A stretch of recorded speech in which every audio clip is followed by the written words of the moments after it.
नमस्कार विद्यार्थियों। चूँकि मैं घर पे हूँ और वीडियो बनाना पड़ रहा है, तो संसाधनों के अभाव में मैंने सोचा कि 2025-29 के बच्चों को मैं सिलेबस के साथ कुछ इम्पोर्टेंट क्वेश्चन दे दूँ। इसके लिए मैंने वीडियो बनाने का प्रयास किया है। वीडियो थोड़ा लॉन्ग हो सकता है, लेकिन यदि आप ध्यान से देखें तो शायद आपको बहुत कुछ आपके एग्ज़ाम के लिए हेल्पफुल साबित होगा। तो देखते हैं। मेजर 1 सब्जेक्ट हिस्ट्री, और इसका सिलेबस है जो 2025-29 के बच्चों का है। मेजर 1 में क्या पढ़ना है? From early age to 6 BC। Topic है आपका archaeological sources, exploration and excavation. पुरातात्विक स्रोत और उत्खनन के बारे में पढ़ना है। दूसरा, इसमें यूनिट 1 में आपको क्या क्या पढ़ना है मैं बता रहा हूँ। दूसरा, लिटरेरी सोर्सेस, आपको साहित्य के बारे में पढ़ना है, साहित्यिक स्रोतों के बारे में, साहित्य के बारे में पढ़ना है। धार्मिक और सामाजिक संबंधी जितने भी लिटरेचर हैं आपको सब कुछ पढ़ना है। और इसी प्रकार है एपिग्राफी एंड न्यूमेस्मेटिक्स।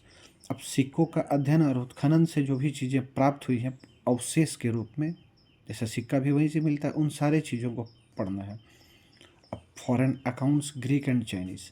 अब बताइए, ग्रीक इतिहासकार जो यात्री लोग आए थे, चाइनीज़ जो आए थे हमारे यहाँ भारत में विजिट किए थे, उन्होंने भारत को अनुभव किया। उन्होंने अपने जो लेख के माध्यम से जो कुछ भारत के बारे में बताया है उसको पढ़ना है।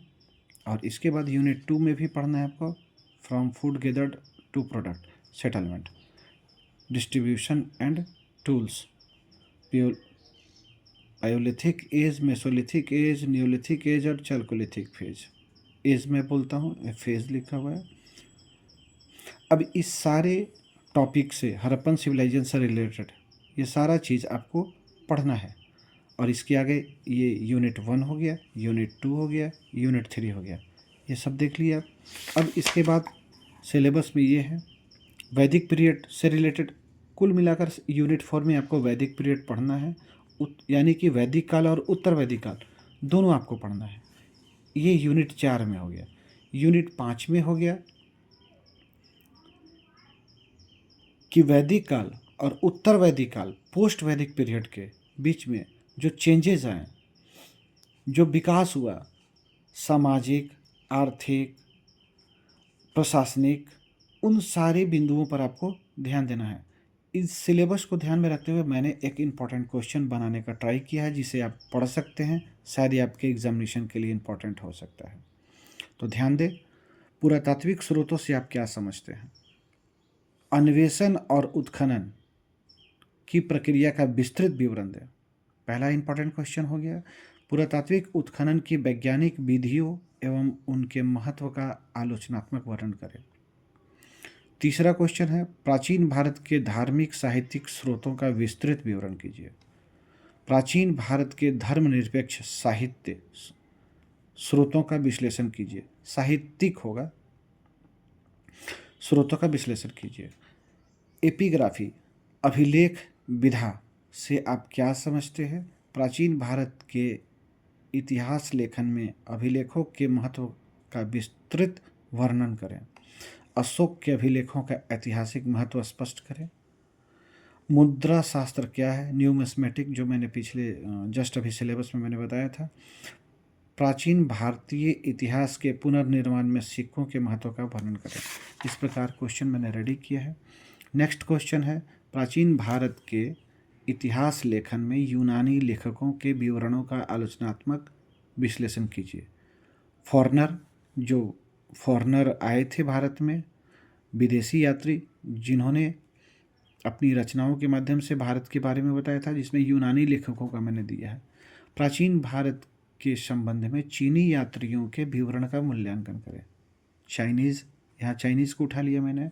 शॉर्ट क्वेश्चन में हो सकता है, पंच चिन्हित सिक्कों की विशेषताएं बताएं। जैन साहित्य का ऐतिहासिक महत्व, स्तंभ लेख और शिलालेख में अंतर, वैदिक साहित्यिक स्रोत का संक्षिप्त वर्णन। अब ऑब्जेक्टिव मैंने ऐसे ही दे दिया था, शायद वो एग्जामिनेशन में आए या नहीं आए, जानकारी और कंपटीशन एग्ज़ाम के लिए भी इम्पोर्टेंट है। ब्राह्मणी लिपि को पढ़ने का श्रेय किसे कहते हैं, किसे जाता है। पंच चिन्हित सिक्के किस काल से संबंधित हैं। इंडिका के लेखक कौन थे। स्तरीकरण विधि का संबंध किससे है। शतपथ ब्राह्मण ग्रंथ किस साहित्य का भाग है। अशोक के अभिलेख किस लिपि में है। अष्टाध्यायी के रचयिता कौन थे। त्रिपिटक किस धर्म से संबंधित है।